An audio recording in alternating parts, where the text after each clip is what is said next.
lo que ocurrió ayer en la Suprema Corte de Justicia de la Nación.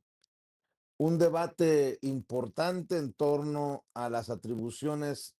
de la Unidad de Inteligencia Financiera, pero al final la Suprema Corte de Justicia de la Nación, no con voto unánime, hay que decirlo, pero ha fortalecido el combate al lavado de dinero a través del bloqueo de cuentas, ha garantizado la proporcionalidad tributaria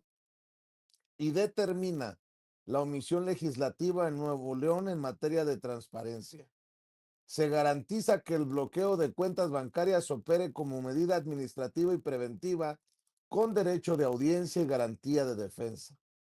La Suprema Corte de Justicia de la Nación reconoció la validez del artículo 116 bis 2 de la Ley de Instituciones de Crédito adicionado mediante decreto publicado en el Diario Oficial de la Federación el 11 de marzo de 2022, el cual regula la facultad de la Secretaría de Hacienda y Crédito Público para introducir a una persona a la lista de personas bloqueadas cuando existan indicios suficientes de su posible relación con los delitos de financiamiento al terrorismo, operaciones con recursos de procedencia ilícita o los asociados con los delitos señalados.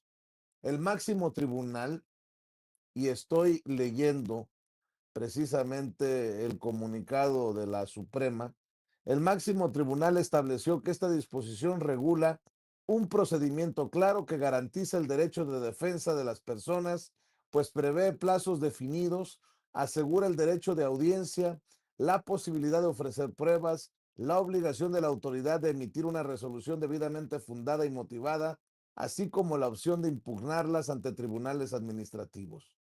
El Pleno consideró que el bloqueo de cuentas previsto en este esquema es una medida de naturaleza administrativa y preventiva orientada a proteger el sistema financiero y a cumplir compromisos internacionales en materia de prevención de lavado de dinero y financiamiento al terrorismo. En consecuencia, determinó que no equivale a una pena ni sustituye la función del Ministerio Público, pues no implica declarar culpabilidad penal ni imponer sanciones, ya que se inserta en un modelo de coordinación en el que la Unidad de Inteligencia Financiera actúa como un órgano técnico auxiliar, mientras que la persecución de delitos sigue a cargo de la autoridad ministerial. También determinó que las porciones normativas que se refieren a delitos asociados y la exigencia de contar con indicios suficientes garantizan el principio de seguridad jurídica y de taxatividad, porque por un lado se refieren a delitos claramente plasmados e identificables en normas financieras y penales y por otro lado se exige que la autoridad documente los elementos de riesgo en el expediente, funde y motive la inclusión en la lista y otorgue a la persona afectada una oportunidad real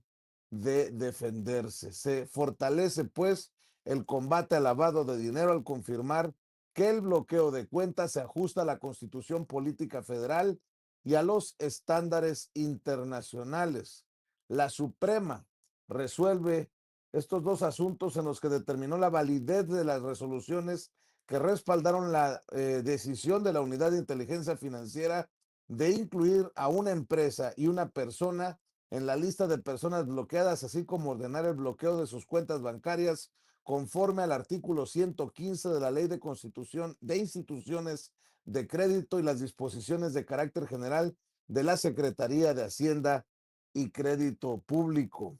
En el primer asunto, una empresa extranjera dedicada a la comercialización de productos perecederos impugnó su inclusión en la lista y el bloqueo de una de sus cuentas al considerar que la decisión carecía de motivación suficiente, no se sustentaba en acuerdos internacionales, no cumplía con el principio de tipicidad y se basaba en una valoración incorrecta de las pruebas. En el segundo asunto, la persona afectada cuestionó la negativa de retirarla de la lista argumentando que el bloqueo solo debía proceder cuando existiera una solicitud expresa de una autoridad extranjera. Al analizar ambos casos, la Corte determinó que el bloqueo de cuentas es una medida cautelar de carácter administrativo cuyo objetivo es prevenir riesgos en el sistema financiero. No se trata de una sanción definitiva ni implica declarar culpable a una persona, por lo que puede aplicarse cuando existan indicios de operaciones con recursos de procedencia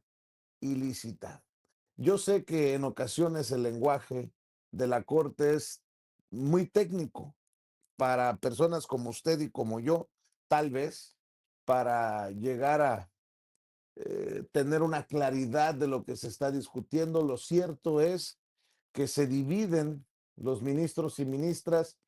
para continuar con esta lucha contra el lavado de dinero, el combate al lavado de dinero en nuestro país y aquellos que siguen defendiendo a las empresas y a los personajes que pues que no quieren que se les congelen las cuentas a pesar de que haya indicios y pruebas. Así que estuvo muy interesante el debate y tan interesante que salieron los defensores de Ricardo Salinas Pliego. Ahí es cuando uno se empieza a dar cuenta de qué lado de qué lado masca la iguana. Salieron a defender a la ministra Yasmín Esquivel por oponerse a esta propuesta